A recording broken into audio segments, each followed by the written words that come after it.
If you are just joining us, welcome to the Circuito even de la Comunidad Valenciana. Ricardo Tormo, say that after a few beers.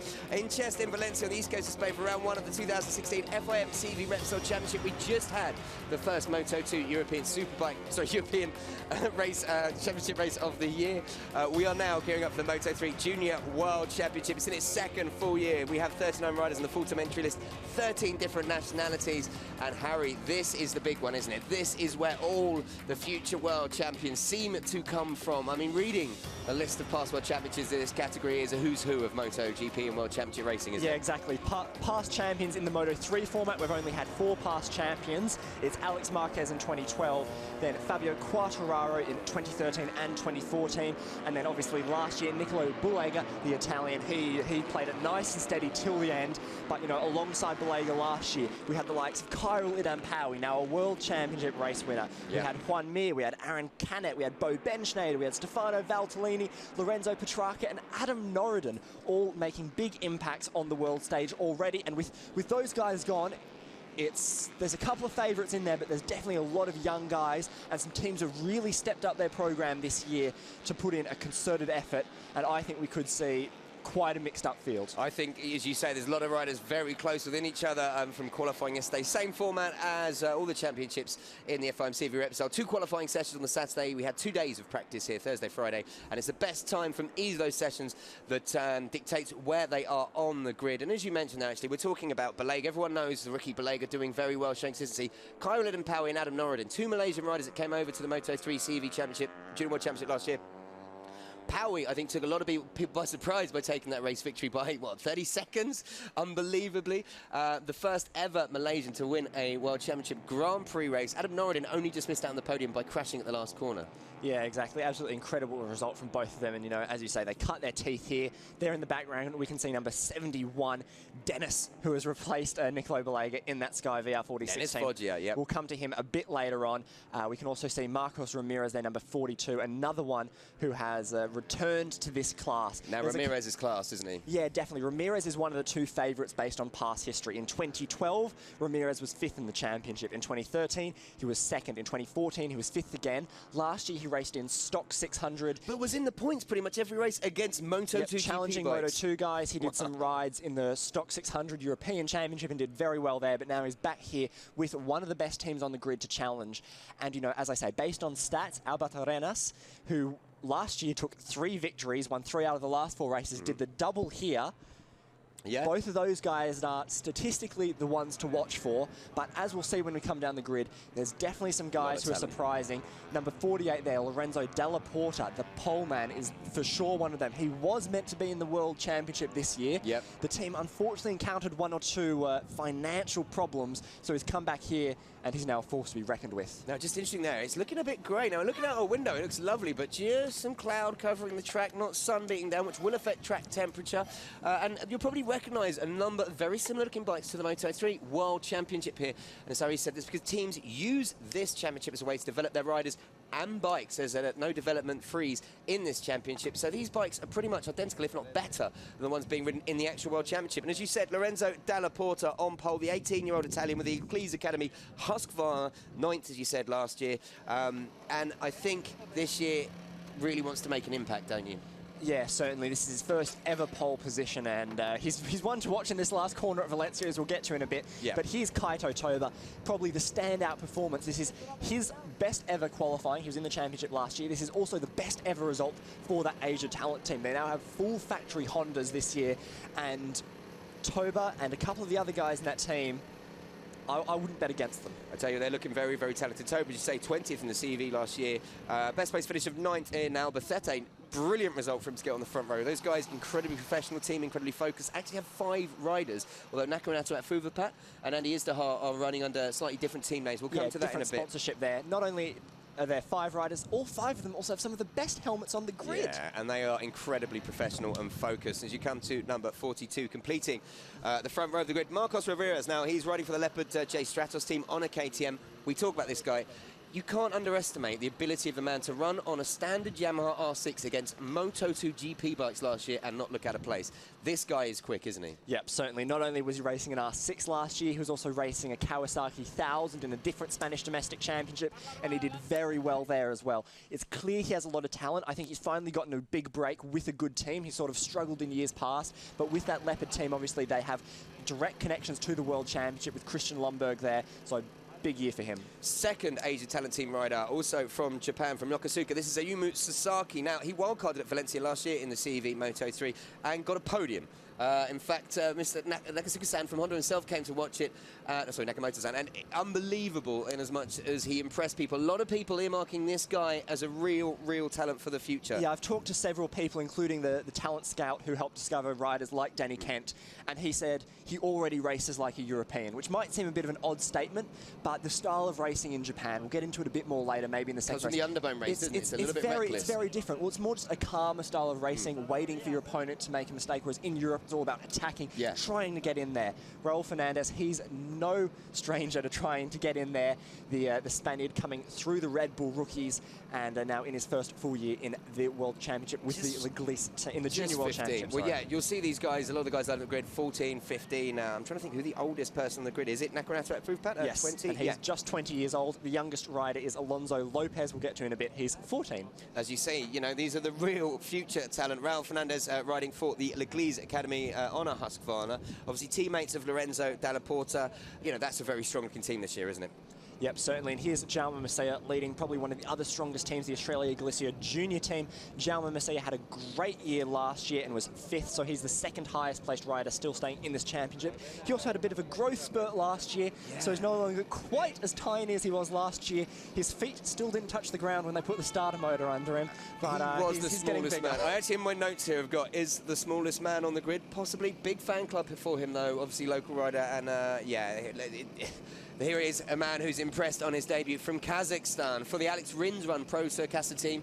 Wow, this guy impressed us in qualifying yesterday, didn't he? And proof of how international this championship is, as we say, a Kazakhstani rider also races in the Red Bull Rookies. This is only, I think, his 3rd season road racing.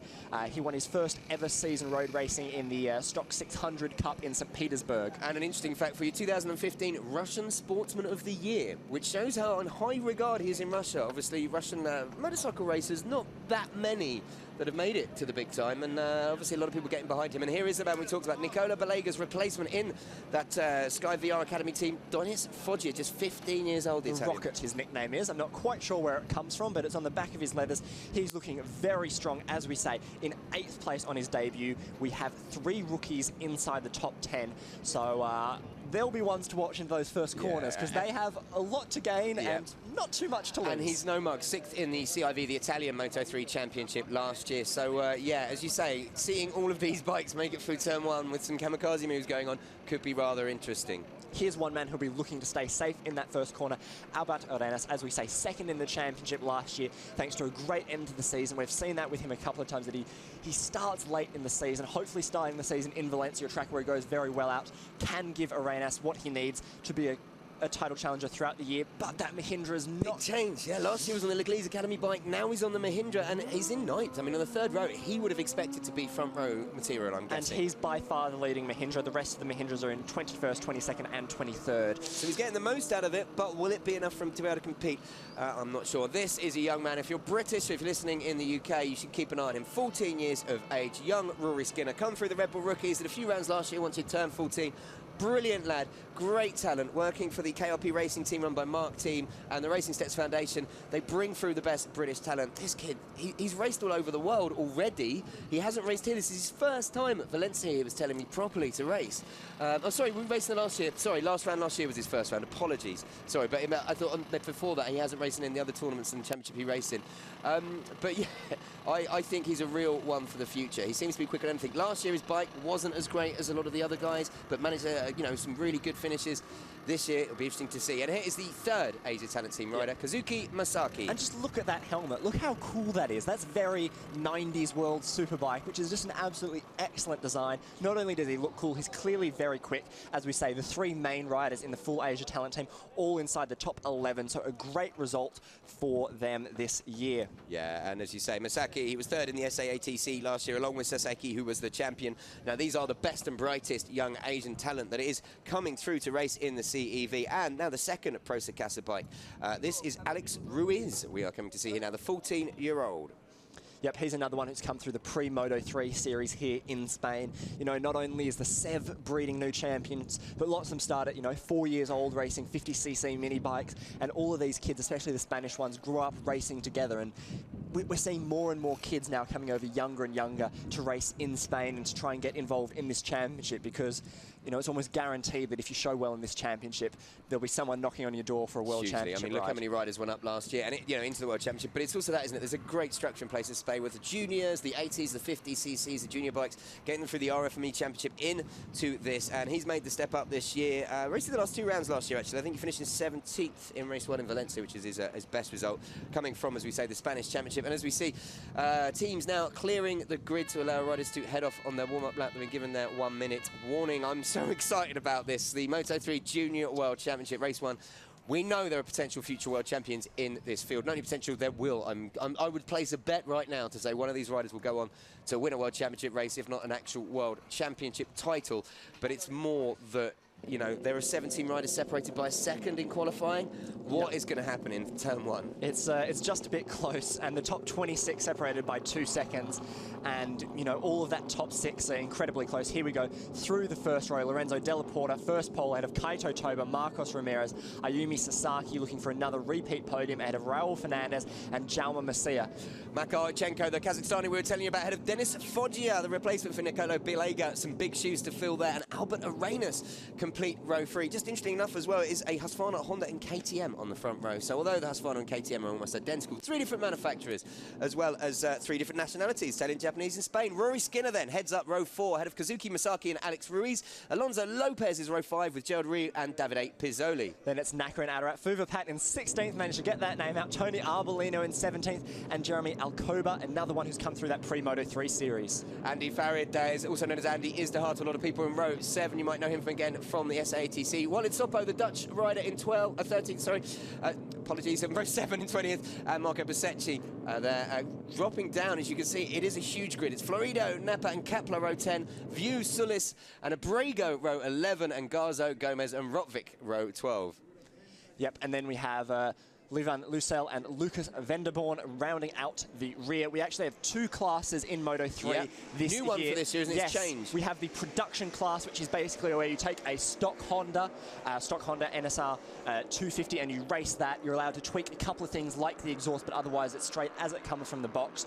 And the leading rider in that is Alish View in 31st on the grid. So watch out for a good battle between them. We actually have one rider who unfortunately wasn't able to qualify, Chandler Cooper from Australia. He had a very big crash at turn 1. The bottom of his bike basically dropped out and there was oil everywhere. I actually saw that and stood there looking at the bike for a very long time because it looked very strange when I walked past. It was like there was no front forks almost. The whole bike had bottom. So, yeah, fortunate for him, it would have been his first race, first professional race as well. Yep, exactly. But he'll be back next round, and he had set a lap time, a 1:52, which could have qualified him. Unfortunately, that lap time was removed as he exceeded track limits. And just to give you an idea quickly, sorry, to go back to the pole time, Lorenzo Della Porta, 1:40.2. The World Championship pole time is only a second under that. It's Antonelli, pole record of 1:39.1, so 1.1 seconds off. Moto3, is that right? Quite good for the pole time here. And, you know, last year we saw that even pole times would be faster in the SEV. Nicolo Bilega frequently set times faster. Obviously, yesterday it was quite hot, so lots of the times, not just the pole time, but, you know, almost every rider was basically a third of a second, even half a second slower than they were at this race last year. So luckily conditions are a bit cooler now, so we should see a nice, fast race.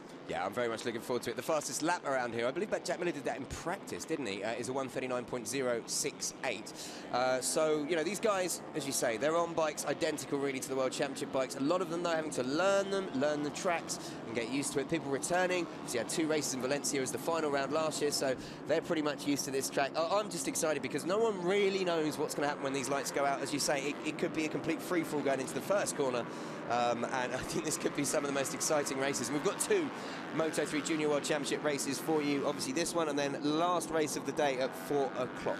Yep, and of all the championships, for me, this is the one with the most unknowns in terms of who's going to be that championship favourite. You know, we said Ramirez and Arenas based on stats, but stats only tell us so much in racing because, you know, when the flag drops, anything can happen, especially into that first corner. And this man's got something to prove, obviously missing out on his World Championship, right? He's pumped too. Also last year, Della Porta in both races in the last corner managed to take out both himself and another rider. Mir and Canet was ultimately the championship hopefuls. It was almost like he was doing his teammate Arenas a favour. Yes, and also his countryman Nicolo Balega. So hopefully Della Porta stays upright, but definitely everyone make sure to hold your breath if Della Porta is in contention for the win in that last lap. Loving the new Asia Talent Team livery, by the way, this year. The red and white looking very simple. Kaito Toba there and Masaki, the last 2 form up on the grid. Sorry, Sasaki. So I believe the red flag is down. We are ready for the first round of the Moto3 Junior World Championship, FIM CV Repsol Championship. The lights are on. And they're out and they go, and it's a good start from Arenas. Sorry, from Della Porta as well, and from pole position. It looks like he's got the drive away from the line. Yeah, a bit of a difficult start there for Ayumi Sasaki from the second row, but it looks like it is number 5, Jaume Macia, who leads ahead of Marcos Ramirez, and it looks like everyone's managed to get through that first corner okay, which is honestly a bit of a surprise. Macia coming from 6th on the grid to lead, showing how he's lightweight, even though he's put on a bit of pants. Oh, big crash there, number of riders down. It looks like that's one of the Pro Seca bikes. It looks like that's Aaron Polanco. It looks like that's Gerard Ryu, the teammate to... Walid Soppe as well, the Dutch guy. Has that gone down? Yep, it looks like luckily everyone is up and walking. Here we see a replay of that. Watch. Oh, it was Walid Soppe. It looks like it was definitely the Dutch racing team bike that's gone down. Is that... Number of riders. Davide Pizzola is, sorry, the Pro Secasa Motorsport bike that's gone down. That was Pizzola who seemed to lose it first. There we go. And he collects, as you can see here, 2, 3, 4 riders. So it was Pizzola who went down first. And unfortunately, just collecting the 3 hapless riders who had nowhere to go. Yeah, so it looks like, Walter Sulis is down. Andy Farrad got pushed wide. Huge disappointment there in that first corner, unfortunately, but it is Jaume Macia who leads this race. Already a nice tight group at the front with Lorenzo Della Porta there. And Kaito Toba involved. Look at that straight away. Ramirez, look how dangerous he is. Then Foggia the Rocket up there, up the inside of Toba to go into provisional 4th place. Brilliant start. Look, Macia and Foggia coming from 6th and 8th on the grid respectively to be up there in this leading group of 6. And a great start from Sasaki as well. You know, last year he proved he could battle inside that top 5. He got a bit lucky to get on the podium in all honesty, but now he comes up the inside of his teammate Kaito Toba, as it is still Jaume Macia who leads with Marcos Ramirez much bigger than Jaume Macia just behind him. As they come across to complete the first lap, it is Macia. Let's see how big an effect the slipstream will have. He leads from Ramirez, and I believe that is Kaito Toba's just dropped back. And look at that, Foggia now unbelievably up into 4th. But Della Porta making a move up the inside into 2nd on Macia, and it is Ramirez who leads into turn 1. Yep, great move there from Ramirez, showing his experience to get at the head of this group, already opening up a slight gap as Della Porta is now in 2nd with Jaume Macia just behind. Macia quickly going to come under pressure from Dennis the Menace Foggia, new nickname for him. Well, it's not exactly the longest straight here, 876 metres, but as you see, the slipstream can play a huge effect already, and it's that kind of musical chairs we've got used to in the Moto3 World Championship that we see everywhere. 2nd full year of this being the Moto3 Junior World Championship, a title it fully deserves, and as you say, it is Marco Ramirez who leads at the moment from Della Porta, and we have Ramirez there, and Foggia in 4th, and Macia 3rd. Also an incredible start from Tony Arbolino, who's just on the back of this group. He started 17th, and he's now in, I believe, it is 7th place, so an incredible start from the Italian. That is brilliant. Kaito Toba not having the best start. He's still there now. He's in, I believe, actually, Kaito Toba's in 6th, just behind his teammate Sasaki. Yeah, a really good start from them. It's important to keep calm in these opening laps because, you know, anything can happen. And as we saw in Moto2, there were some mistakes. Della Porta having a look up the inside of Ramirez there, but decides against it into turn 12, and now they're going to come around. Let's see what the slipstream's going to be like. It's really interesting to see the riders, how they're going to gauge. Coming around 13 into 14, where they want to be on the final lap, but you've just been handed a tyre sheet, Harry. Yes, and everyone inside the top 10 is on the same tyres, except for João Macia, who has the soft rear option tyre. So might explain his pace off the line, but as they come across complete lap 2, it is Ramirez who leads from Della Porta with Macia in third, but Foggia has just nicked third, and look at him moving looks up like the inside. Della Porta's going for the inside of Ramirez to take the lead of the race. A great move there from the Italian, nice and clean as well, which can sometimes be a bit of a hard thing to do in Moto3. But Ramirez straight back there into the German corner, up the inside, and Macia up the inside. Foggia getting pushed back there. Both the Asia Talent Team bikes fighting amongst themselves behind that, just waiting to pick up the pieces. Wow, Macia was so brave there. Poor Foggia had nowhere to go, but to see him, look Foggia at him coming right back up the inside. A little Macia there. Whoa, this is well, it's not disappointing already, is it? And what's great is we're seeing this group not merely getting away at the front. I thought the six were starting to break away, but look, there's a chain of bikes following them. And there, Della Porta makes a move onto Ramirez into the lead. Yep, and it's Alonso Lopez leading that chasing group, and if that fighting keeps up at the front, then that chasing group will very much be able to be with him, and then it'll be a group of what looks to be 13 riders. Oh, around the outside, round the inside. It's an Italian sandwich with Ramirez in the middle. Unfortunately, the filling fell out and slid to third there, as it is Della Porta leading from Foggia. Incredible result from Foggia. Was not expecting this from him. Me neither. I mean, he's under pressure, you know, filling in for Nicola Balega, obviously the rookie who's done so well in the Moto3 World Championship this year. But look at this, Della Porta then leading from Foggia, from Ramirez, with Macia in fifth, and then the two Asia Talent Team riders of Kaito Toba, who has overtaken Ayuma Sasaki for fifth. Yeah, and it looks like there's constant change in between those two Asia Talent Team riders. Yeah, just as I say that, just to stitch me up, Sasaki gets back into fifth, so I apologise. It's hard to, my eyes aren't great looking at Good work from Ramirez here. Ramirez is a slightly bigger rider, which is something we saw Nicola Balega struggle with throughout the year. But it looks like Ramirez is able to get nice and tucked in. It looks like he's going to try and break out of the slipstream. A bit too early there, bit of an early move. And he won't be able to get through on the brakes because he just lost that speed by cutting out a bit too early. There we see the boss man of that Pro Seca team. It is Alex Rins, weekend off from racing, but he can't stay away, so he's back here. Foggia staying nice and second. And Della Porta slightly wide there. And Toba running up the inside of his teammate. There's no love lost between the Asia Talent Team riders. They literally fight. And in fact, both of those riders, I believe, their statements are racing is life on their website. So it kind of goes to show how much passion and desire they have. But what a start we've got here. No one breaking away like we thought we might have. Della Porta leading from Foggia, two Italians and two Spaniards, Ramirez and Macia. And look at Macia and Ramirez almost touching there. And then the two Japanese riders. So two Italians, two Spanish, and two Japanese riders. And it looks like Toba's now settled into a bit of a rhythm, and he's starting to push a bit more. There is Carmelo Morales, more or less a god of the Sev. He's the kind of king of CEV Superbikes and Stock Extreme over the years, and Moto2 and everything, looking on at who will maybe take his crown in a few years to come. And it is Della Porta, the Foggia in second. But look at Macia sizing up Ramirez. Now that is a little bit of a gap coming in there. Then here comes Kaito Toba up the inside. The wheel. And these two teams, it's interesting, these two Asia Talent teams could work together maybe here, because you say Toba is there with Sasaki as well.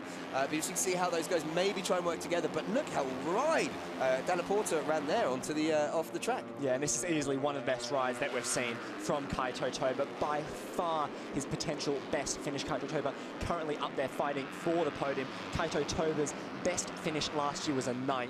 So as long as he can keep it upright, it's going to be a great start to the year for him. Della Porta continues to settle in the lead. What we've seen in Moto3 in the past is that for these middle laps, they will settle down a bit. Yeah, you know, a little bit of a gap starting to appear there. These front six now have got a gap as they complete, as you say, lap 4 of 18. Let's have a look. The gap in the front six now, it's over a second now. Back to Jeremy Alcobert in 7th, leading the chasing pack. Yep, so there'd have to be a lot of fighting here. As we see, Rory Skinner coming under a bit of pressure there. So Rory Skinner there, the British rider, he's actually got to the lead of that chasing group in 7th. So brilliant work from the young Brit on the here comes Tony Arbolino up the inside as well. But then it looks like Alcoba responded straight away. A couple of looks back there from Lopez trying to see who's behind him. And you can guarantee in Moto3 there's going to be someone. Oh, I tell you, I don't think anyone will break away, because I guess as soon as one of these teams break away, someone's going to start dicing for position in that leading group. It seems to have calmed down a little bit now. Maybe they have thought, look, let's just get ourselves, you know, away from the chasing pack. Della Porta from Foggia, from Ramirez, from Toba, Macia and Sasaki. And then it is Rory Skinner, who was leading this chasing pack of riders in the battle for 7th. Bit of a tough race now for Alberto Arenas. He's stuck in that second group and really not where we thought he'd be. that Mahindra this year. It'd be very interesting to have seen what effect it will have. I know they've been having some issues in the World Championship, obviously not performing as well as they were last year. Maybe be a good chance for him to develop the bike and hopefully help them in the World Championship. Yeah, there is Alberto Arenas on that white bike with the MWR just ahead of his semi-teammate Stefano Manzi. Now, as we just look through the field, it's incredible to see, as we say, just how competitive they are all the way down the field. And that is Skinner being taken by Alcoba. Yeah, nice fight from them. And it looks like, visually, it looks like they're starting to make up ground. We'll have to wait till they cross the line to see what the new gap is. It is still Della Porta in the lead from Foggia. So but here comes Foggia, inside up into turn one. Inside, classic move there. Classic Valencia move into turn one, and Skinner there stays just behind Alcoba, but great battle, two 14-year-olds. And it looks like Ramirez is now trying to look for a way through, not quite. Kaito Toba looking for a way through as Sasaki gets up the inside. Now, Masia starting to drop back here. Do you think that could be to do with the soft rear tyre? I mean, it's early days, lap 6 of 18, but he definitely shot off the line. Yeah, it could be. Generally, Moto3 bikes aren't too harsh on their tyres, especially with a light rider like him, but there definitely could be one or two problems. Certainly in Superbike, we saw that there were one or two issues with their tyres around this Valencia circuit. Obviously, with so many left-hand corners, it is a bit tough on the left-hand side of the tyre. Definitely. As we mentioned, it's very hard through corners 4 and 5. The first time they flick it onto that right-hand side, it's very, very cold. But here it is, Foggia leading a race in his first CV Moto3 Junior World Championship race. That, well, I'll tell you what, if you had a list of things to achieve today, that would have definitely ticked his box. Starting from 8th on the grid, the middle of the 3rd row, he's now leading from Lorenzo Della Porta. What did you say? 2 Italians, Spanish rider Marco Ramirez, and then 2 Japanese riders. And here comes, as that's Sasaki up the inside. He had lost a position, but he's put it back. It's important to remember that Nicolo Balega, the man who Foggia is replacing, only took 1 win throughout his entire season last year on his way to the championship. So Foggia could provisionally be well on his way to matching his predecessor, unless Della Porta has something to say about this. And Ramirez a 3 wide almost going into and it's Della Porta who managed to slip up the inside, but he runs slightly wide on corner exit as Foggia looks for a way through, can't quite get past. Getting that slipstream. Foggia going to just tuck in that slipstream and try it all again at turn 1. Wow, this is absolutely incredible. And let's have a look. It was 1.2 seconds, the gap between 6th and 7th, which was Masia Ramirez bustles his way through into the lead at turn 1. Della Porta coming through into 2nd. Foggia now falls back to 3rd. Meanwhile, Kaito Toba's, he's about to get sandwiched by the Asia Talent team. Kaito Toba looking for a way up the inside. Can he do it? Oh, nice and tight there, but Foggia manages to slam the door closed and says, shop's not open today. Do you want to know the good news as well? Alcobar has now joined this leading pack of 6, and he's bringing Skinner and a group of like 3 or 4 riders behind him. Look at this. This is suddenly gone from a group of 6, a group of 10 battling for the win. Look at Skinner on the beautiful blue, red and white KRP bike Racing Steps Foundation. But at the front, as you say, it is Ramirez with Della Porta and Foggia in 3rd, and Toba. And look, is that most Masia? That is Alcoba making a move. Great moves from Alcoba. Now they really need to work hard because it looks like these leading trio have opened up just 1 or 2 bike lengths, and it looks like Foggia is now being dropped as well a bit by Della Porta and Ramirez. Oh, is that Toba? That's Sasaki. Oh, there's a rider down. There's 2 riders down. Rory Skinner and Tony Arbolino going down to that treacherous last corner. Not quite sure what happened there, if there was contact or if they both just happened to slide off at the same time. Here we go with a bit of a replay. Let's have a look, because disaster for Skinner, as you can see, just tips it in. Looks like Skinner just lost the front. 2 separate incidents. Yeah, both just losing the front. Skinner a slightly wider line now, both just a bit too hot, and down they go. Looks like they will hopefully be able to remount and join, but their chances of scoring any points are more or less gone now. Yeah, just looking at the looks like race is over. Gutted for Rory Skinner there. Helping the marshals at least. Yeah, that's nice. And just as we've also noticed, Bezzecchi and Andy Istahar have also, and Andy Farad have also kind of crashed out as well. Bezzecchi was involved in that first corner incident, I believe. Farad was forced wide, but it looks like there has been another problem as Ramirez leads. Foggia was stretching his legs out there to try and break the slipstream, so it looks like Foggia is actually trying to stay behind these leading 2, which is quite an interesting tactic. Tactics are sometimes a word we don't see in this Junior Moto3 World Championship. They're all a bit young and a bit hot-headed, but it looks like Foggia is staying cool. Yeah, I mean, at the moment, the fastest lap on track and the fastest rider on track, believe it or not, is Jeremy Alcoba, open to 140.086 is the best lap. That wasn't his last one, though. But yeah, that's pretty impressive pace from these guys. And we have now got a group after that crash. It looks of a 6 breaking away at the front. Yeah, and it's 5 of those top 6 riders are in the 140s. It looks like it's just Jaume Masia who's dropped into the 141s. Wow, and look at that Kaito Toba dicing up the inside of Foggia for 3rd. He doesn't want these front 2 getting away. Foggia is getting dropped back now. Kaito Toba slipping ahead of him. So maybe stretching his legs out wasn't the best idea there. And maybe he should have tried to bustle his way into the lead. But it's interesting, Toba obviously fighting for his first podium in the CV Junior Moto3 Junior World Championship. I think he just saw them breaking away at the first two, and thought, right, it's time to make a move. I don't want to let them get too far ahead. If they get a second ahead, we're out of that slipstream, it gets a lot harder to catch them. Meanwhile, Sasaki's doing a great job, the number 33 Japanese rider, to fend off both of the Australia Galicia bikes. This really is turning into an incredible battle, as you say. 7 bikes there. Really, and a bit of a gap then separating from Sasaki back to Raul Fernandez. It's just over 2.4 seconds at the moment. Yep, and as we say, Alberto Reina still stuck in that group. A great little battle here between the 2 Australia Galicia bikes in that leading group, but it is Ramirez who once again will lead across the line, but that could all change as we can see. Beautiful slipstream there. Jaume Masia getting slightly out of the slipstream, trying to use his lightweight to get ahead of his team. Toba. Is he looking up the inside of turn 1? No, decides against it, slots back into third, and Foggia seems to have regrouped a little bit and trying to get back on the group, the back of those leading 3. Yep, Foggia now just trying to keep it nice and calm. Ramirez staying calm in the lead as well. As we said, Della Porta in that final corner, one to watch. All of these riders, they'll watch back the races from last year. They'll definitely be sure that, you know, that last corner is going to be hairy, regardless of if it's Della Porta or anyone. Oh, what a big moment there for Ramirez. And Della Porta also seemed to lose the front. It twitched. Maybe it was in avoiding Ramirez. But Della Porta inherits the lead, and Toba now looking to move into first. Oh, again decides not, but he's got the pace, isn't he? He's looking up the inside almost every corner. Yeah, let's have a look here. Bit of a replay. Ramirez just runs it right, but look at... Whoa, yeah, it looks like Della moment. Porta sort of just went onto the rumble strips, maybe the loose end getting a bit loosey-goosey on, whereas it looks like Ramirez maybe got on the power a bit too soon, a bit eager to try and extend his lead. But this could help the riders behind, because if they can latch onto Ramirez, it's certain that Ramirez can get back to the front. Look, he's already looking to get through on Foggia and get up into those potential podium spots. So hopefully the likes of Sasaki will be able to stay with him. And what about Kaito Toba? Let's talk about this guy. As we say, last year, you know, good season for him, but it was steady more than, you know, he didn't kind of blow anyone's brains, the minds away by showing them how incredibly fast he was, but he showed consistency, and they said it was a season of growth. Wow, him and Sasaki really delivering on their potential from the first year, as Sasaki gets Alcaba coming up the inside of Masia even. Sorry, both manages to just defend those slightly different line, which manages to just close off what Masia there was trying to do. Once again, down the slipstream, it's all change here. So it's a complete lap 9 of 18. It is Della Porta from Toba with Foggia. No, it's Toba who leads now. No, it's not. It's Foggia who managed to get up the inside with Della Porta coming back on Toba. Toba gets fours down to third after briefly leading now, there. Toba. Oh, what a shame. The Japanese rider taking the lead and then dropping back to 4th, but I think he'll get another sniff of that. Line there, can't quite get through on Foggia, but all of those leading 4 are stuck together with super glue at the moment. And there's almost a 1.8 second gap now between 7th and 8th. So Fernandez leading that charging pack in 8th, but these front 7 really in a bit of a race of their own now. Yeah, and, especially these front 4, you know, the likes of Sasaki, Masia and Alcoba, they haven't quite been able to challenge, but those leading 4, they've been going at it hammer and tongs throughout this entire race. We've seen 1 or 2 laps where they've tried to stay cool, calm and collected, but then as soon as someone they don't like gets ahead of them, it's straight back to it. And I've learnt my lesson. I'm not going to do the top 6 as they go across the line now, because by the time they get to turn 1, exactly, it's all changed. It really is down that back straight. And as we've seen, actually, is that Della Porta slipping into the lead? No, Phil Foggia, he's looking for it, though. He really wants to have a go at Foggia.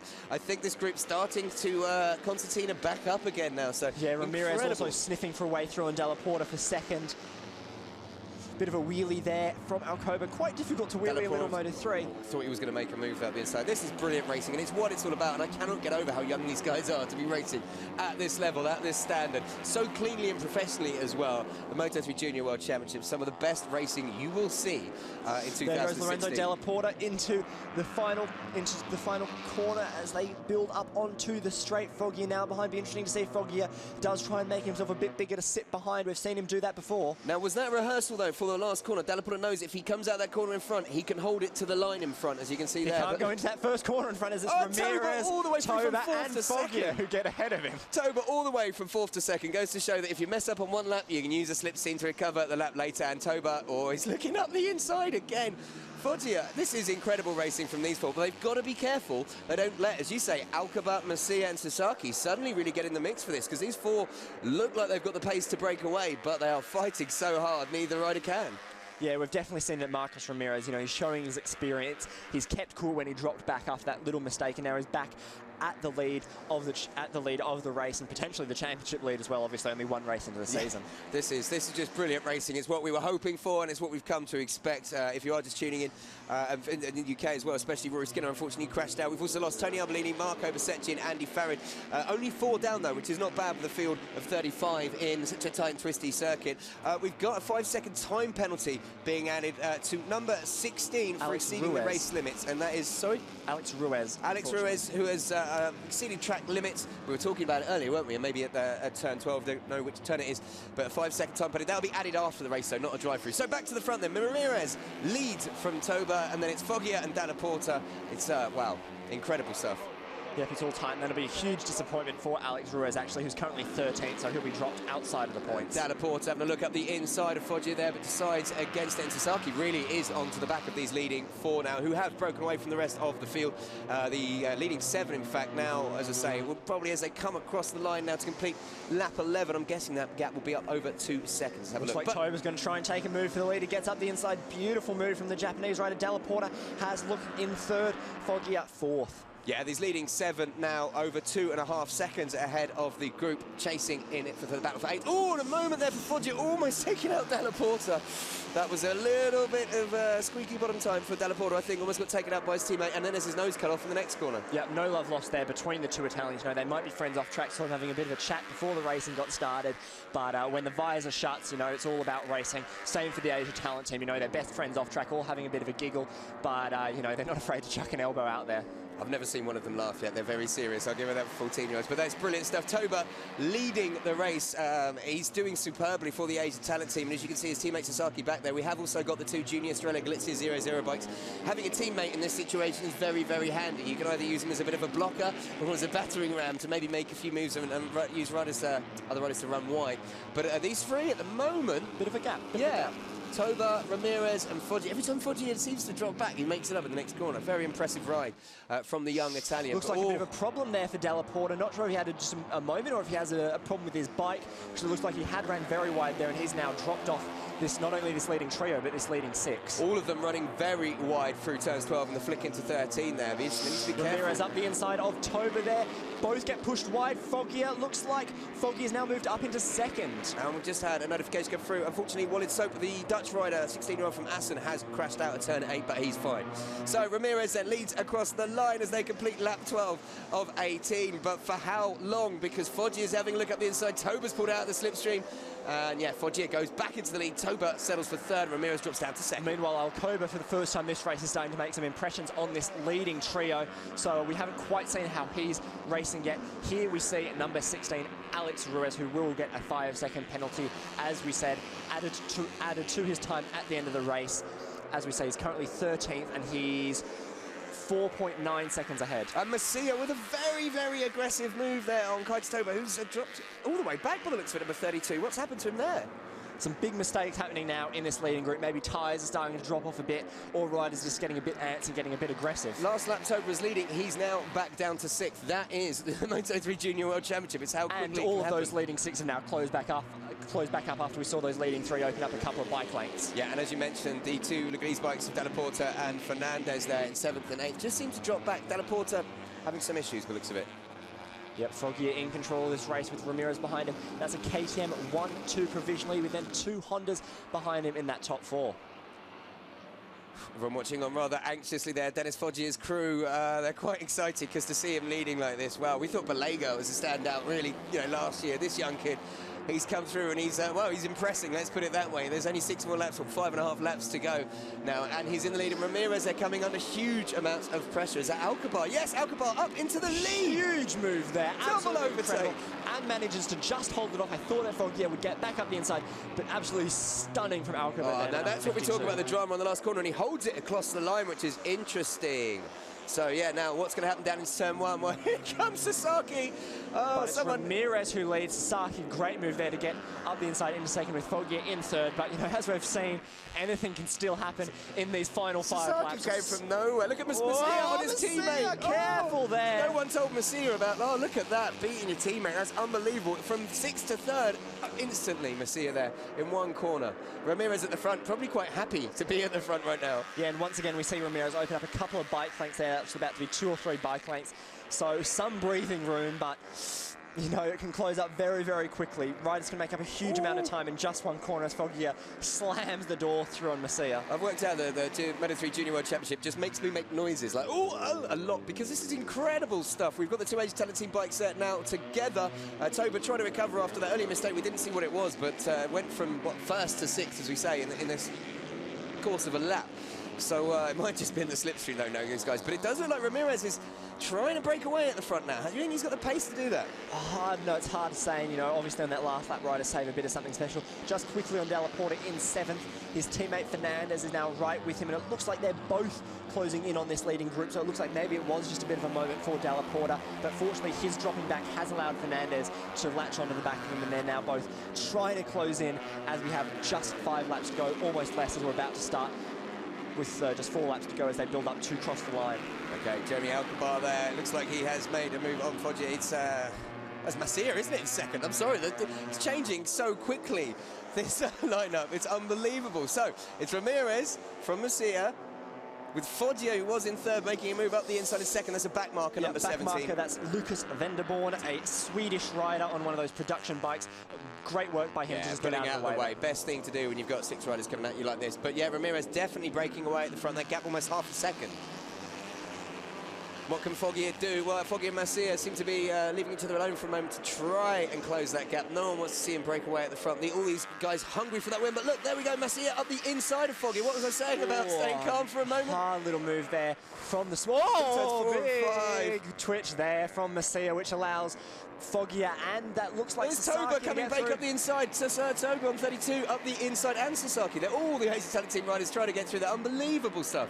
This really is incredible racing, but all the while these guys are battling out. Ramirez, look at that. That's almost a second gap now at the front. He's going to get on the back end almost come out on Masia there. Foggia takes advantage, as does Toba, to get up through. It's now both the Asia talent team bikes, with Toba in a provisional 3rd, with Sasaki just behind it 4th. And that would be either of those Asia talent team riders' first podium, wouldn't it? So unbelievable stuff from those guys. Very impressive. And Foggia, as you say, in 2nd. Just definitely looks like Ramirez is getting away. We'll get the times when they come across the line to complete lap 15 in a moment. And I believe this would be Marcus Ramirez's first ever victory in the Moto3 class, despite him having all those top 5 finishes. I don't believe he's ever won a race in the lightweight class. Obviously, that looks like a problem back there for one of the Asia talent team riders. It looks like that was probably Kaito Toba, I'm guessing. And Ramirez comes across the line. Now his lead at the start from Foggia is 1.2 seconds. So yeah, it was Toba. Oh, he's definitely gone down. He's had to bump start by the looks of it. Yeah, but it looks like he's now dropped down to 14th, past Alex Ruiz. Luckily, he will then be promoted ahead of the Spaniard with that 5-place grid penalty. Here we see Toba running it. Oh, way too hot, wasn't it? Just had a nasty moment switch. Did he go down? No, he's managed to keep it up right through the gravel. Brilliant work from the young Japanese rider. Disappointing, though, to be battling for the podium, but his teammate Sasaki's still there. Unbelievable. This is incredible. So we're coming down really to a battle between these 4 for 2nd place. It looks like Ramirez is cleared off at the lead. Yeah, nice gap there for Ramirez, now over a 2nd. 3 laps to close a 2nd. We have seen it done before, but it's very difficult, especially with so many riders tussling behind him. It looks like Foggia is now just trying to break away just a tiny bit from Sasaki behind him. This would be Sasaki's 2nd podium, I believe, at this circuit. Sasaki was 3rd here when he made his debut. That's a crash Raul there. Fernandez, I believe. Raul Fernandez, number 23, I think, on the Leglise Academy bike. Yes, it is. Side. Almost taken out Della Porta. So the 2 teammates were riding together, and he's had a nasty moment. They're crashing out of, I think he was 8th, wasn't he? So bit of a disaster for him, but looks okay. He's walked away, and which is great after a nice race like that. So Sasaki having a look back then, and he sees 2 junior Estrella Glitzer 00 bikes, and he must be thinking, we don't want them ganging up on me on the last lap. I need to be strong about my lines and my positions, because this is now a battle for 2nd, it looks like, with Ramirez over a 2nd clear at the front. Yep, definitely nice. Ramirez showing his experience in the class, keeping cool, as we said, and then breaking away when he had the chance. The fighting helping him out a bit. Foggia looking pretty solid in second. You know, a great debut for Foggia. He is the leading rookie. Sasaki looking for a way through. Sasaki is still considered a rookie as he's only had one race before. Alcabar as well, having a look up the inside. Alcabar's made. No, he hasn't. That's close. That's close through turn one. But brilliant stuff from Sasaki. Moves into second. So you say it would be a second podium? Yep, repeating his race one performance here last year. Sasaki clearly going well on the Valencia circuit. We haven't yet seen him on any other racetracks, but certainly his results at Valencia do prove the hype correct. And it was, as we mentioned Raul Fernandez went down at turn two. Rider okay, though, confirmation coming through, which is great after that nasty high side. So, can Foggia hold on to this battle for second? Will it be Sasaki? Will it be one of the Australia Galizia riders? This is really boiling into something special. We're on the penultimate lap. And Ramirez, you say, clear at the front, but here comes Sasaki for that move into the lead. Just keep an eye on Alcabar, almost getting up the inside of Foggia as well. Yeah, Foggia doing some good work there to keep his line just tight enough to avoid collision, but also just tight enough to not allow Alcoba through. No, interesting enough, Masia was on the soft rear tyre, everyone else on the medium. It'd be interesting to see, we haven't seen him fade as much as we thought he might do, so how about last with this last few, last two laps really, well, a lap and a half to go. Yep, certainly if Masia does manage to stick it on the podium, I will be sure to have a look at his rear tyre, but it looks like he is 1 or 2 bike lengths behind his teammate in that battle for second. This is, as you say, you start to worry a little bit what's going through these minds. Young, hungry riders coming into that last corner. It's not going to be dull. But interesting to see Foggia taking a slightly wider line through there. Is he looking at the inside? No. I think these guys are now realising the victory is obviously gone. Let's wait until that last lap to get the position. As they come across the line to complete the penultimate lap, it is Sasaki who holds the advantage from Foggia and Alcabar and Masia, who's right on the back of this group now. But Foggia comes through into second, and will Masia stick up the inside as well? No, but he stays in fourth. So Foggia second, Sasaki third. Ramirez, as you can see, he's over 2 seconds in the lead at the front now. That's pretty impressive. Yeah, but big disappointment there for Alicia View, number 18, the leading production bike. He will also have a 5-second penalty added to him at post-race, so it could be a good race for Hector Garzo. So, sorry, Foggia there, and the two Australia Galizia bikes sandwiching. Oh, can Sasaki come out of this okay? They're so close to contact, that's unbelievable. Wow. But Foggia okay at the front of that group. Sasaki knocked down to fourth, and it is Alcabar who's coming in third. But look, Sasaki straight back at the inside as well. This is the last lap we've been waiting for. It builds up in Moto3, as we know. And it is just incredible as they work through. It's got a middle part of the track then. It is Foggia who looks like he might have made second place his own. He's got a couple of bike legs. Big move there from Joel Masia, who loses a massive high side there. Oh, he's lucky he didn't take down his teammate. But I think he's okay. It looks disappointment, probably everything else. I hope he's okay because that was a huge, huge moment. And in second, getting back to the race quickly because we are the last few corners. It's Foggia who currently holds it. Ramirez, well, he's got enough time to look back and realise, guys, I'm on for taking the race a win here. But who is going to take second place? It's going to come down to this final corner. Sasaki, Foggia, and Alcabar. All three of them are in this. Sasaki looking up the inside. But here comes Alcabar on the inside of Sasaki. Oh, that's a big move. That's a very big move, and he manages to make it stick. What will happen in the slipstream? It looks like all three of them ran onto the rubber strips. Ramirez takes the first victory of the season, the Moto3 Junior World Championship, and it's Foggia weaving across the line who takes second ahead of Alcabar, and Sasaki just missing out on the podium. Great result from him regardless. 0.04 of a second, but yeah, it looks brilliant like stuff. Yuchenko, the Kazakhstani rider, a great result from him. Stefano Manzi, surprisingly enough, overtaking Arenas on the last lap there, actually. Very surprised about that one. Alonso Lopez in 8th. Kaito Toba managed to recover to 10th, so a great ride from Toba there. Yeah, I mean, unfortunate for him battling for the podium, but crashing out, but yeah. And then we've just seen... Masia's crash again. That's horrible. Too wide, and the rear just caught. Big impact on the left shoulder. Alex Ruiz was 11th. Rufino Florido was 12th. Great work from him in his debut. Kazuki Masaki in 13th, the third age talent team rider. Enzo Boulon 14th, and Filippino Fellini, Federico's brother, taking a championship point on his debut in the class. Brilliant. Max Kapler 16th, Montella in 17th, and Georgie Tim in 18th with Stefano Nepa in 19th. And Masia, as you say, that was a horrible-looking crash. I hope he'll be okay for race 2. Harry, you nipped down to top interview that man there, Marcos Ramirez, his first victory of the year, and I believe his first ever victory in the Moto3 class. A great start to the year and a great little wheelie there.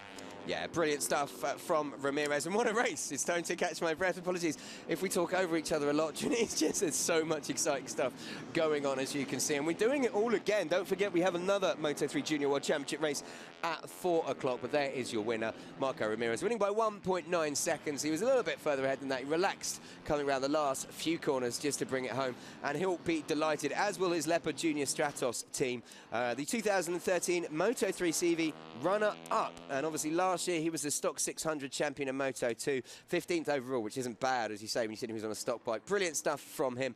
And as for Dennis Foggia, well, what can you say about the young Italian? Brilliant stuff. 14 from Roma, 6 in the CIV Moto3 last year. He signed to the VR46 Academy this year, and I think you can see why. If Nicola Balega coming out of the championship last year was a revelation, I think this young man will be as well. And Jeremy Alcabar, brilliant stuff from the 14-year-old from Tortosa, the Spaniard, for the junior team Estrella Galizia 0-0 on the Honda. Third in the Pre-Moto3 RFME Championship last year, only behind Ria and Para, both in this tournament. Had 2 race wins, but taking a podium in his first ever FIM-CV Repsol Moto3 Junior World Championship race. As the riders go down to Park Fire, mate, there's a lot of celebrations there. Incredible stuff. A Spanish, an Italian and a Spaniard on the podium, with a Japanese rider just missing out. And as we said, Yurchenko, the Kazakhstani, brilliant stuff from him to finish in 6th in his first race, coming over here, learning the tracks. Top work.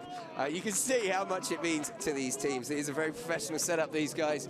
And first race of the season, put your money where your mouth is. And for Ramirez, kind of vindication, having made the move up to Stock 600 last year, racing the Moto2 Championship, coming back down. Obviously, it's not an emotion, but it can always feel a bit like that when you drop down classes, and brilliant stuff from him. And a point to prove for the 18-year-old, really the, I suppose you'd say, the older, wiser head amongst the rest of the field, but simply superb stuff. And yeah, first victory. Well, I think we'll find out. It's hard to get complete stats and information on a lot of the championship, the support championship these guys come up through. But it looks like that is his first victory in the Moto3 Junior World Championship. So top work for him. Let's have confirmation of those results then. Ramirez takes the victory by almost 2 seconds from the impressive Dennis Foggia. It's a KTM 1-2, and then Jeremy Alcabar and Ayumu Sasaki on the Asia Talent team Honda. Lorenzo Della Porta in 5th, Makar Yurchenko, the Kazakhstani, brilliant stuff from him in 6th. Stefano Manzi making a return to the class from the World Championships in 7th. Albert Arenas in 8th on the Mahindra. Got overtaken by Manzi to beat leading Mahindra on that last lap, with Alfonso Lopez 9th. Kaito Toba recovering from that big running wide on the penultimate lap to take 10th. Ironically, only one off his best position, but could have been in for the podium shout. Then it's Florido and Masaki, Ruiz, Boulom and Fellini completing the point scoring positions. Kapla, Montella and Giorgi down to 18th. And then Stefano Nepa, Alej View, Walter Sulis, and Alej View taking the, I believe, the production win there as well. Brilliant stuff. Francesco Gomez in 23rd, Hector Garzo, Livan Luchol and Lucas Venderborn with Gerard Rieu. They're crashing out. So Venderborn did crash, but remounted to cross the line 26. Also, we lost Johnny Rotvic while he'd stopped the Dutch rider, Rory Skinner, unfortunately, Tony Arbolino, Marco Basecchi, Andy Farid, Aaron Polanco, Naku Natarat Fuvapat, and Davide Pizzoli. And if you're wondering, I did spend most of last year memorising and working out how to say Naku Natarat Fuvapat very quickly. So I'm glad he's actually joined the CV this year. Otherwise, it would have been a bit of a fruitless exercise. But yeah, so we're going to be getting ready for the podium. Harry is down there. I believe he's getting ready to chat to Marcos Ramirez, who really has shown everyone what he's capable. Brief glimpses of brilliance last year in the Stock 600 Championship, returning to the Moto3 Junior World Championship. And a great comeback after a bit of a mistake there midway through the race. The race was very hard because the group is very big, and I push hard in the top. I can pull away in the last 5 laps, and I win. Is the first win in this championship. I'm very happy with the team. The team worked very hard, and I want to repeat this one in the next race. Entonces en español, un gran carrera y tus primeras victorias del año. ¿Todos bien? Todo bien, hemos trabajado desde el primer momento, el equipo ha trabajado muy duro, nosotros también. Y bueno, la carrera ha sido muy dura porque era en grupo, un grupo muy grande. Y a falta de 5 vueltas me he puesto delante otra vez, he tirado fuerte con todas mis ganas y he podido meter unos metros que al final me han dado la victoria. Espero que la carrera de después pues pueda hacer lo mismo. Perfecto, gracias. So there we go, Marcos Ramirez, the winner of the first FIM-CV Repsol Moto3 Junior World Championship race of 2016. Let's have a look. Unbelievably, Ramirez, great start actually from the front row of the grid, but it was an incredible battle. I must say, those 18 laps went so quickly, it was scary. It was Macia who got the whole shot with the soft rear tyre, the young Spaniard, blowing everyone away, coming from the middle of the second row to lead into turn one with Ramirez in second. And you'll also see the two Asia Talent Team bikes there of Kaito Toba and Ayumu Sasaki, who had a brilliant start, but a huge incident there at turn two with a number of riders going down that we saw. Unfortunately for them, I believe that's Basecki and Andy Istahar involved in that. And then seeing it from this angle as well, luckily, everyone was okay, though. At the front of the race, Dalla Porta was involved heavily with the battle for victory before fading as things went on. And as you can see there, Dennis Foggia strongly overtaking into second. Foggia, what a performance from him on debut here in the Moto3 Junior World Championship. Slipping up the inside to take the lead. At this point, Ramirez just happy to stay in the leading group here. As you can see him in third. We started to see the Asia Talent Team riders and the Junior Australia Galizia 00 riders close the gaps on the leading pack before our disaster there for Rory Skinner, crashing out of the race, the young Brit, after such a promising start. But at the front, Ramirez, once he decided to make a break, there he was running wide, actually. That's the point. Forget that actually happened, Harry. He ran wide at that point and then had to rework his way through the field and just lead changing hand every lap as they came down the start-finish straight. Alcabar there actually in the lead for a brief moment with Foggia scrapping out. Foggia, well, he did so well. And look, that was the moment Kaito Toba said goodbye to his debut podium in the Moto3 Junior World Championship. Running wide, he did cross the line in 10th eventually. But it was his teammate, Ayumu Sasaki, who would battle for podium. And there we can see actually number 23 crashing out was Riz. Sorry, Raul Fernandez. Apologies, Dalla Porta's teammate. But yeah, we heard from Ramirez that, as we can see, there was a really hard race, really aggressive moves, some ending up better than others.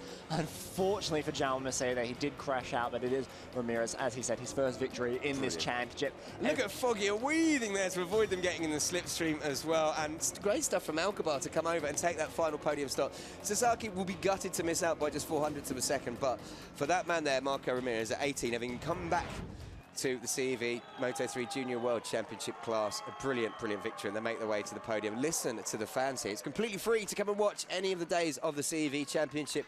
So if you're over in the area or fancy coming up, please come and do it. And you're going to hear there is a great crowd here in Valencia. And there's a huge amount of support for these young Moto3 Junior World Championship riders, aren't they? They actually have their own stands at some tracks. Yep, and there's a fair few little fan clubs around, nothing quite like Valentino Rossi, but, it's more than just their mum, which is always good to see. No, totally. And Jaume Macia has a big fan club, and it's great to see a lot of the local schools get invited to come down here on the Thursday and Friday as well to see how it all operates.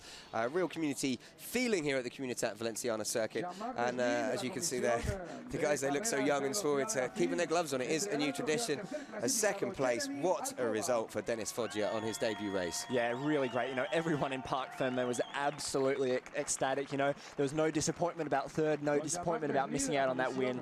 All three teams and their riders were absolutely overjoyed. Obviously, we have two debutants on the podium with Foggia and Alcoba. So a great start to the year for them, and already proving that expect the unexpected. Well, as we say, all three of these riders weren't in this championship last year. So all the big names we were thinking, your Arbolinos, maybe your Bezeckis, maybe your Arenas, and even as we saw Kaito Toba battled well, missing out to three, not rookies, two rookies, but obviously one returning rider, and yeah, just amazing. And it really was so sensational. I can't believe that was 18 laps. It seemed to last 10 minutes, and we do it all again, believe it or not, as I say, at 4 o'clock with Moto3 race 2. Hopefully Jaume Macia will be well enough to race in that after that nasty high side. Yeah, some work to do for some teams with some damaged bikes, for sure. Yeah, I saw Rory Skinner's bike was pretty badly damaged as well. But here we have the Spanish national anthem.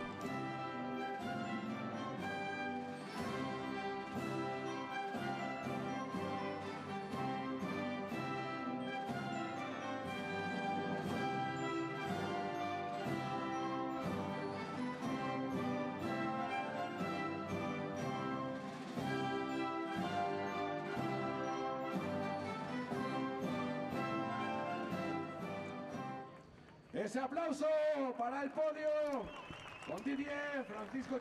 So there we go, race 1 of the 2016 Moto3 Junior World Championship done and dusted, with Marco Ramirez standing on the top step of the podium. We'll get to the championship standings shortly just to give you a run through, but obviously pretty obvious that Ramirez will be leading the championship with 25 points. Math not too hard, math not too hard. This is good actually, it doesn't give me too much of a headache. Up next, we will be doing the European Superbike race. If you haven't seen that, you'll get to see Carmelo Morales in action and a few new faces this year and a couple of very strong new teams. But in terms of value for money, there's really nothing better than a weekend at the Sev, because you're getting 5 races, sometimes more, and it costs you nothing. Absolutely free. In fact, you know, we say here, and we often come to this, and having watched racing all over the world, it's brilliant here in Spain because it is free and it is put on for people just to come along and watch and get involved. You know, there's no massive restrictions, are there? They, you know, you're allowed to walk through the garage, through paddock. It's brilliant. And look, Ramirez, the only one with a carver, the only one over 18. So yeah, he can give it to his team boss. Don't give it to the other guys. Just because you can finish on the podium doesn't mean that you can break the law. Always a law-abiding here in the Sev. So Ramirez gets to celebrate his 25 points, his championship lead, a little harder than the others who just have a bit of fizzy water. What happens if it accidentally goes in the mouths of the... Yeah, you know, that's a whole world of legal stuff we don't go into. Right, so Ramirez there obviously leading the championship standings. Great stuff from Foggia. First race, 20 points. And Alcabar, debut as well. Really running 5th, 6th throughout most of the race, coming to steal that podium after Masia and Toba crashed out, or Toba ran wide. Sasaki in 4th, Dallaporta 5th, Yurchenko. Superb result for the Kazakhstani in 6th. Stefano Manzi coming back from the World Championship in 7th, ahead of Albert Arenas. 2 big names we thought would be a little bit higher up on the Mahindras.